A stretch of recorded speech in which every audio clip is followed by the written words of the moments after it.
अरे बाप को बैरी जो ना मारे, माँ को बाको मांस गीद ना खाए, माता हो गई पूरी प्रतिज्ञा, करिया को लो शीस कटाए। नमस्कार, मेरा नाम प्रकाश और आप देख रहे हैं बुंदेल भास्कर। मैं महोबा में हूं और महोबा में यदि आप विजिट करते हैं तो दो लोग ऐसे हैं जिनसे बात किए बिना महोबा का विजिट आपका अधूरा रहता है। मेरे साथ हैं जितेंद्र चौरसिया और इनकी एक सहयोगी हैं शरद अनुरागी, जो मिल करके यहाँ के काव्य आल्हा को नए ट्रेडिशनल सॉन्ग में ला रहे हैं। बुंदेल भास्कर में स्वागत है जितेंद्र जी। आपको बहुत धन्यवाद, बहुत आभार। बात यह है कि जैसे आल्हा एक लुप्त होता हुआ काव्य है, चर्चित काव्य है, नई पीढ़ी इसको नहीं कहने का मतलब संरक्षण करने का काम नहीं कर रही, आप इसके संरक्षण का काम कर रहे हैं, संवर्धन का काम कर रहे हैं। तो इसकी प्रेरणा कैसे आपको मिली कि आपने आल्हा को ही चुना? पूज्य श्री अबोध कुमार सोनी जी, जो जिन्होंने हम सभी को संगीत की शिक्षा दी, साथ साथ बुंदेलखंड की विलुप्त होती लोक कलाओं के संरक्षण और संवर्धन के लिए एक संस्था का निर्माण कराया जिसका नाम नवरस बुंदेली लोक कला समिति। उसमें हमने विभिन्न लोक कलाओं की एक सूची तैयार करी, जिसमें प्रमुखता से हम सभी ने आल्हा गायन को चुना। और आल्हा गायन को इसलिए भी चुना क्योंकि बुंदेलखंड उनके नाम से जाना जाता है, और जब बुंदेलखंड जिनके नाम से जाना जाता है और कोई हमसे कह दे कि आल्हा गायन विलुप्त हो रहा है, तो इसका दर्द तो होता है ना। अब भुजा बहादुर फड़कन लागे, नाचन लगे मुच्छ के बार, कटकट बूटी गिरे खेत में, उठ उठ रुंड करे तकरार। एक खमारे दुई मर जावे, एक हमारे दुई मर जावे, तीसर खोप खाए मर जा, मरे के नीचे जिंदा लुक गऊ, ऊपर लूट लई लटकाए। को नहीं जानत है जग में दो नाहर पाल रजा परमाल, सीत बंद से रामेश्वर तक बाजे टाप पेंदुला क्यार। पहली गलती पे ना बोलो, पहली गलती पे ना बोलो, ना दूजे पे दे जवाब, तीजी गलती पे ना छोड़ो, मुंह में ठूस दे तलवार। शरद अनुरागी जी हैं। तो आप लोग का नवरस म्यूजिकल ग्रुप चलता है जी। कैसे आप लोग आल्हा को कैसे प्रेजेंट कर रहे हैं इस समय? देखिए, मैं आपको बताऊं, ये आल्हा गायन की जो देन है, ये हमारे गुरुजी पूज्य श्री अबोध कुमार सोनी जी की देन है। उन्होंने बुंदेली लोक कलाओं के संरक्षण संवर्धन के लिए एक संस्था का निर्माण किया, नवरस बुंदेली लोक कला समिति, जिसके माध्यम से हम बुंदेलखंड की विलुप्त होती लोक कलाओं का संरक्षण और संवर्धन कर रहे हैं, जिसमें प्रमुखता से बुंदेलखंड की आन बान और शान, बुंदेलखंड का वीर रस प्रधान लोक गायन आल्हा, जिसमें हम सभी नवरस म्यूजिकल ग्रुप, नवरस बुंदेली लोक कला समिति के सभी कलाकार आल्हा गायन को विशिष्ट पहचान, पूरे संसार में आल्हा गायन को पहचान मिले। क्योंकि हम अभी जहां भी जाते हैं, महोबा तो छोड़िए, अगर कहीं बताएं कि हम आल्हा उदल की नगरी से, तो हम विशेष सम्मान और विशेष पहचान मिलती है। इसलिए जब जिस नाम से हम सभी को पहचान मिलती है, क्यों ना उस गायन को हम विश्व में लेकर जाएं। जिस क्षेत्र में हम लोग जाते हैं उस क्षेत्र में अलग अलग भाषाओं में आल्हा का गायन होता है। बिल्कुल। आप लोग बुंदेली में करते हैं, जैसे जी। जानकारी हमें है, आप लोगों के वीडियोस भी काफी वायरल होते हैं। जी। कुछ शुरुआत ऐसी करें जिससे पता लगे कि कुछ बदल गया है। जी बिल्कुल। मैं आपको एक सबसे पहले एक कविता सुनाता हूँ, जो लगभग 150 से 200 साल पहले महोबा में रची गई। और ये वो कहानी है, अभी हमने कुछ दिन पहले रक्षाबंधन मनाया, जब महोबा में सन 1182 12वीं शताब्दी में महाराजा परमाल का शासन था। महोत्सव नगर कहलाता था महोबा। और जब यहाँ पर महोत्सव होते थे तो विघ्न भी बहुत आते थे। तो उसी महोत्सव पे एक कविता है, कहते हैं कि जब महोबा में बरसात का समय था, सावन का महीना था, बारिश की फुहारें पड़ रही थी, और मामा माहिल की कुटिल नीति से आल्हा उदल का निष्कासन हुआ। आल्हा उदल महोबा से निष्कासित हुए कारण था और वो कन्नौज चले गए।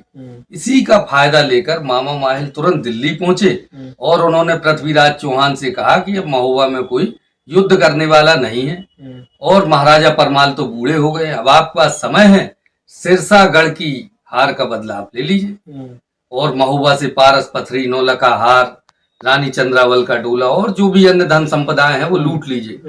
और प्रमुख था उनका कि सबसे पहले महोबा की गद्दी ले लीजिए। तो इधर माहिल गए, इधर आल्हा उदल कन्नौज चले गए। महोबा में रक्षाबंधन की तैयारियां चल रही थी।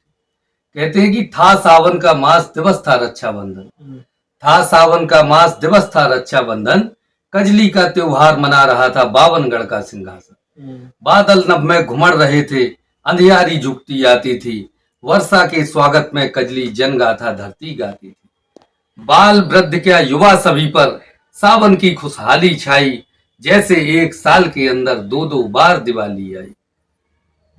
कहीं दूर पर धीमा धीमा जगनिक का स्वर सुन पड़ता था, यही राग था जिसको सुनकर रण में जोश उमड़ पड़ता था। निकलेगी थोड़े विलंब से महाराज की अभी सवारी, शायद पूरी नहीं हुई है उनके स्वागत की तैयारी। दूर राजपथ पर कतार में हाथी घोड़े खड़े हुए थे, जिनके एक एक हौदे में हीरा मोती जड़े हुए थे। कई महीनों के पहले से चहल पहल थी, कोलाहल था, इंद्र महल सा जगमग करता वह चंदेली राजमहल था। यहाँ कजली की तैयारियां चल रही थी और उधर पृथ्वीराज चौहान ने महोबा को चारों तरफ से घेर लिया। जब यह एक सामंत ने राजमहल में यह सूचना दी, महारानी चंद्रावल अपनी सखियों सहित तीरथ सागर पर कजली विसर्जन करने जाने वाली थी।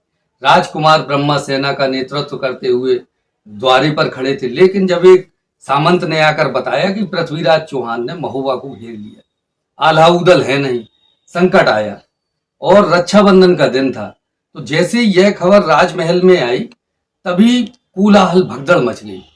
ये कोलाहल यह भगदड़ कैसी, कुछ अनर्थ होने वाला है। राजमहल से हुई घोषणा पृथ्वी पर चढ़ने वाला है। पृथ्वी पर चौहान चढ़ गया, खबर हो गई दावानल सी, सावन कजली बंद हो गई ध्वनि मंगल सी। जहां अभी सावन पावन था वहां अभी तूफान छा गया, स्वर्गलोक की पुण्य भूमि में जैसे एक शमशान छा गया। कीरत सागर से पटुआ तक, कीरत सागर से पटुआ तक, कुल पहाड़ से गिरगुखार तक, गिरगुखार से विजयनगर तक फैला था चौहान शान से, ऐसे अपना डेरा डाले मानो गीदड़ दल आया हो मरते समय सिंह के पास। और जब एक पत्र आल्हा उदल को कन्नौज में मिला कि पृथ्वीराज चौहान ने महोबा को घेर लिया, वो निष्कासन तो गए, भूल और मातृभूमि की रक्षा के लिए साधु भेष में महोबा में प्रवेश करते हैं और राजमहल पहुंचकर राजकुमार ब्रह्मा से मिलकर तुरंत अपना युद्ध का बाना पहनते हैं। और जब उदल बेंदुला घोड़े पर सवार हुए और सेना के बीच पहुंचे तो कहते हैं, दाब बेंदुला उदल आवे लहरा तात बेदनी पाग, मूर्छन मूर्छन घोड़ा नाचे उदल कहे पुकार पुकार, नौकर चाकर कोनो नहीं है तुम सब भैया लगो हमार, मातृभूमि पे जो संकट है सब भैया मिलकर हो। सेना जोश में भर जाती है और पृथ्वीराज चौहान की सेना को परास्त करके नस्तनाबूद करके महोबा से पलायन करना होता है। मैं और शरद चंद लाइनें आला खंड से सुनाते हैं। बिल्कुल जी। आल्हा उदल खा जग जानत नामी सूर महोबा क्या, तिनको साखो कभी जगनिक ने कत के छाप करो तैयार। दोनों फौजे एक मिल हुई गए, दोनों फौजे एक मिल हुई गए, रण में बजन लगी तलवार। अररररररर गोला छूटे सन सन परी तीरन की मार, तेगा चटके बर्दमान को कट कट गिरे सूर सरदार। पैदल के संग पैदल अबरे और असवार संग असवार, होदा के संग होदा भिड़ गए, होदा के संग होदा भिड़ गए, हाथी से हाथी भिड़ जा 12 कोस के चौगिर दाम, तेगा बिजली सो चमकाए। खट खट खट खट तेगा बोले, खट खट बोल रहे तलवार। और बड़े लड़ैया गढ़ महोबे के जिनसे हार गई तलवार, बड़े लड़ैया महोबा वाले, बड़े लड़ैया महोबा वाले जिनसे हार गई तलवार। और खट खट खट खट तेगा बोले खट खट बोल रही तलवार, खट खट खट खट तेगा बोले खट खट बोल रहे तलवार, खट खट खट खट तेगा बोले खट खट बोल रहे तलवार। अच्छा, इसमें आज के उसको गाया जाता था जी।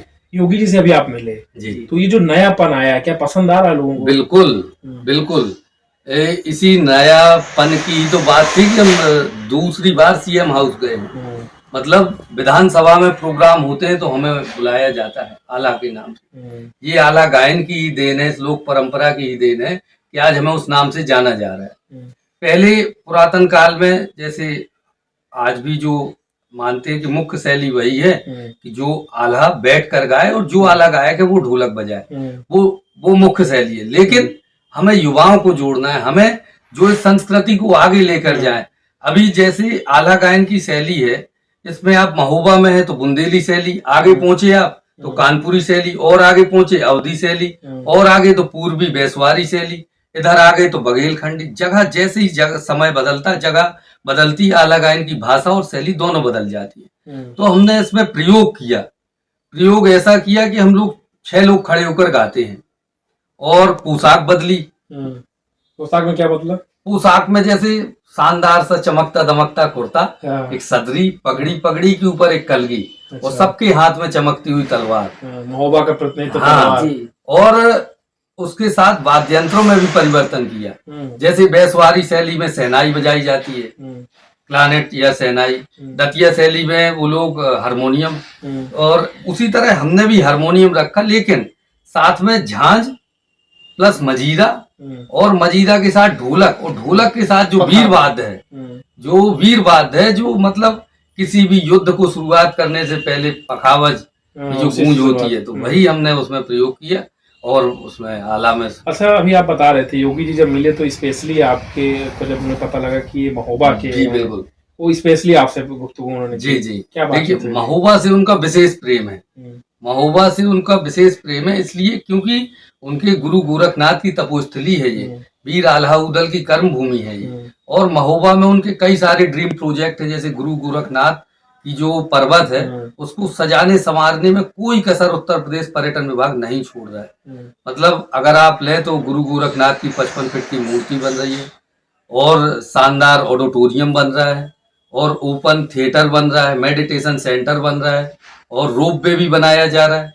तो महोबा के नाम से, आला गायन के नाम से उनके चेहरे पे मुस्कुराहट आ जाती है। और अभी जब हम गए तो उन्होंने जब बात करी, जब उनके पास गए तो उन्होंने कहा आल्हा वाले महोबा से। ये सुन के आनंद आता है कि मुख्यमंत्री जी को आल्हा के नाम से वो हमें जानते हैं। अच्छा, एक आला खंड का एक लाइन बड़ा फेमस है, हमारे चित्रकूट तक बड़ा फेमस है, बुंदेलखंड के आखिरी हिस्सा कहेंगे हम, कि बाप का बैरी। ये लाइन बड़ी पंच ये लाइन कहानी है, मैं बताता हूँ इसका क्या है। ये कहानी है मांडवगढ़ की लड़ाई। ये जब बाप का बदला, ये हमारे YouTube चैनल पे अभी हम लोगों ने रिसेंटली अपलोड किया है। तो जैसे ये होता है कि जब आल्हा उदल के पिता और जो काका थे दक्षराज बच्छराज, वो एक बार नर्मदा स्नान करने अपने साथियों सहित जा रहे थे, जिसमें ताला सैयद भी थे, और रास्ता भटक जाने के कारण वो महोबा की सीमा में रात्रि में प्रवेश कर गए। अब उन्हें जाना था नर्मदा, आ गए महोबा। तो रात्रि विश्राम में वो महोबा के प्रमुख द्वार पर बने विश्रामालय में विश्राम करने लगे। तभी मामा माहिल की कुटिल नीति से एक युद्ध का उदय हुआ। मतलब ऐसा कहेंगे कि आला खंड का उदय ही यहीं से, मुख्य लड़ाइयों का यहीं से माना जाता है। तो उधर से मांडवगढ़ का राजकुमार करेंगा राय महोबा लूटने आ रहा था, और इधर ये अनजान यात्री बाहर विश्राम गृह में विश्राम कर रहे थे।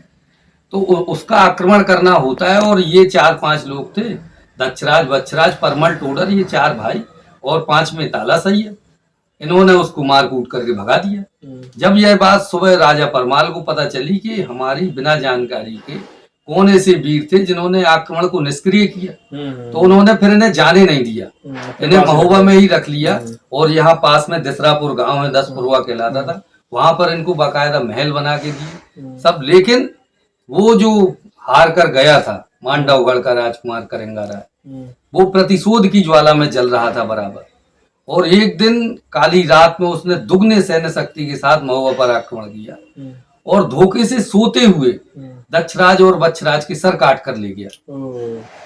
और जब वो सर काट कर ले गया तो क्रूरता तो देखिए आप, कि जब उसने सर काटे, ये मांडवगढ़ की लड़ाई उसकी क्रूरता को ही दर्शाती है। तो वो सर तो ले गया, धड़ उसने कोल्हू में पिरवा दिए, और सर ले जाकर मांडवगढ़ में बरगद के पेड़ से टांग दिए। और ये उस समय आल्हा उदल ये सब छोटे छोटे थे। हाँ, उदल तो माँ के गर्भ में थे। तो जब यह बड़े हुए और ताला सैयद ने इन्हें अस्त्र शस्त्र की शिक्षा दी, तो एक दिन जब इनकी युवा अवस्था थी एकदम, तो मामा माहिल राजा परमाल से कह रहे थे। परमाल ने कहा कि उदल अब बड़े हो गए हैं, बड़े वीर हैं। तो उन्होंने कहा कि अगर बड़े वीर हैं तो अपने बाप का बदला ले लें। तो उन्होंने कहा नहीं, शांत हो जाओ। इतने में उदल ने यह बात सुन ली, और उन्होंने मामा से कहा कि हुआ क्या था, मतलब हमारे पिता और काका की क्या हुआ था, क्या स्थिति थी, क्यों मारे गए, किस युद्ध में मारे गए, क्या स्थिति थी। तो उन्होंने कहा मैं नहीं बताऊंगा, अपनी माँ से पूछ लो जाकर। और अपने घोड़ी पे बैठे और उड़ई निकल गए। इधर आग लगा दी, इधर मामा तो निकल गए, लेकिन उदल के मन में प्रतिशोध की ज्वाला जल रही। और वो अपनी माँ के पास पहुंचे। उन्होंने माँ से पूछा कि पिता और काका की हत्या किसने की। तो माँ ने तो नहीं बताया कि भाई बच्चे हो क्या। तो जब इन्होंने जिद करी तो माँ कहती है कि टंगी खुपड़ियां बाप चचा की, टंगी खुपड़ियां बाप चचा की, मांडवगढ़ बरगद की डार, आधी रतिया की बेला में खोपड़ी कहे पुकार पुकार, कहवा आला कहवा उदल कहवा मल के लड़ते लाल, बच के आना मांडवगढ़ में राज बघेल जिये के का। और माँ कहती है कि अबे उम्र है बारी भूरी, बेटा खाओ दूध और भात, चढ़े जवानी जब वाहन पे तब दे दैयो खामा। तब उदल तो प्रतिशोध की ज्वाला में जल रहे थे और वो माँ से बोले कि बाप को बैरी जो ना मारे, बाप को बैरी जो ना मारे, वाको मांस गीध ना खाए। अच्छा, इसी को अपने उसमें जैसे आप लोग इस गायन को करते हैं जी, इस पूरे लाइनों को अगर एक बार गायन कर दें। हाँ काफी इंटरेस्टिंग है ये, मतलब आज भी मैंने देखा पूरे बुंदेलखंड में इससे जुड़े तमाम किस्से हैं कि लोग अगर इसको सुन लेते हैं तो कई बार ऐसा सुनने में भी आया कि एक बार किसी ने अपने पिता के दुश्मन को खत्म भी कर दिया सुनने के बाद। तो इसको अगर एक बार गायन करें इसको। अरे बाप को बैरी जो ना मारे, माँ को बाको मांस गीध ना खाए, माता हो गई पूरी प्रतिज्ञा, करिया को लो शीस कटाए। ये ऐसे कैसे करके ऐसी बहुत सारी लाइनें हैं जो आप हमारे YouTube चैनल में सुन सकते हैं। YouTube चैनल का नाम बताओ। हमारे YouTube चैनल का नाम है नवरस म्यूजिकल ग्रुप, महोबा बुंदेलखंड। बतौर गायक आप लोग आला गाते हैं, कौन सी ऐसी लाइनें हैं जो अगर आंख बंद करें तो बस वही याद आता है? कुछ ऐसा है हमारे दर्शकों के लिए जिसे आप गा दें और वहीं से इंटरव्यू वाला खत्म हो जाए? अब भुजा बहादुर फड़कन लागे, नाचन लगे मुच्छ के बार, कटकट बूटी गिरे खेत में, उठ उठ रुंड करे तकरार। एक खमारे दुई मर जावे, एक हमारे दुई मर जावे, तीसर खोप खाए मर जा, मरे के नीचे जिंदा लुक गऊ, ऊपर लूट लई लटकाए। को नहीं जानत है जग में दो नाहर पाल रजा परमाल, सेत बंद से रामेश्वर तक बाजे टाप बेंदुला क्यार। पहली गलती पे ना बोलो, पहली गलती पे ना बोलो, ना दूजे पे दे जवाब, तीजी गलती पे ना छोड़ो, मुंह में ठूस दे तलवार। 12 बरस लो कुकर जीवे और 13 लो जिए से, जाको बैरी सुख में सोबे, वाके जीवे को धिक्कार। खुद के गड़िया ताला कर दो, खुद के गड़िया ताला कर, अब मास दो फैला। खट खट खट खट तेगा बोल, बाजे चपक चपक तलवार। अरे खट खट खट खट तेगा बोल, बाजे चपक चपक तलवार। अरे खट खट खट खट तेगा बोल, बाजे चपक चपक तलवार। आप वाद्य यंत्र की एक दुकान किए हुए हैं, वाद्य यंत्रों की रिपेयरिंग करते हैं। ऐसे में बहुत सारे पुराने वाद्य यंत्र भी लुप्तता के कगार पर पहुंच चुके हैं, जो नहीं बजाए जा रहे और जो हैं भी वो किसी को बजाना नहीं आता है। तो आपके सामने या आपके पास कौन कौन से ऐसे वाद्य यंत्र पुराने हैं जिनको आप बचाए हुए हैं, बचाने का प्रयास कर रहे हैं? हम लोग जैसे बुंदेलखंड के ट्रेडिशनल वाद्य यंत्र है, जैसे मुख्यतः लीजिए तमूरा, तमूरा है, सारंगी है, नक्काड़ा है। तंबूरा है आपके पास? हाँ, तमूरा है मेरे पास, अभी यही है। और सारंगी नक्काड़ा एक जगह कार्यशाला चल रही है, बच्चों को हम सिखा रहे हैं, तो वहाँ पर मैंने बच्चों के पास रखा हुआ है। तमूरा मेरे पास है, मैं आपको दिखाता हूँ। तंबूरा देखिए जितेंद्र जी बजा रहे हैं। तंबूरा कैसे बजता है और तंबूरा बजाने की तंबूरा में जो प्रयोग होता है, या कहा जाए कि तंबूरा बनता कैसे है? जो तमूरा है ये लौकी है। ये लौकी को घड़ा में, जो लौकी का छोटा सा बच्चा कह दे, उसको घड़ा में रख दिया जाता है, फिर वो उसी हिसाब से वो स्वरूप ले लेता है। और ये देखिए लौकी है, ये बांस है, ये तार है, ये नारियल है और ये खाल है। बस इसी खाल किसकी है? ये गेहूं की खाल है। ये मरने वाले इसको बनाते हैं। ये अपने बुंदेलखंड का प्रमुख लोकवाद्य कहा जाता है तमूरा।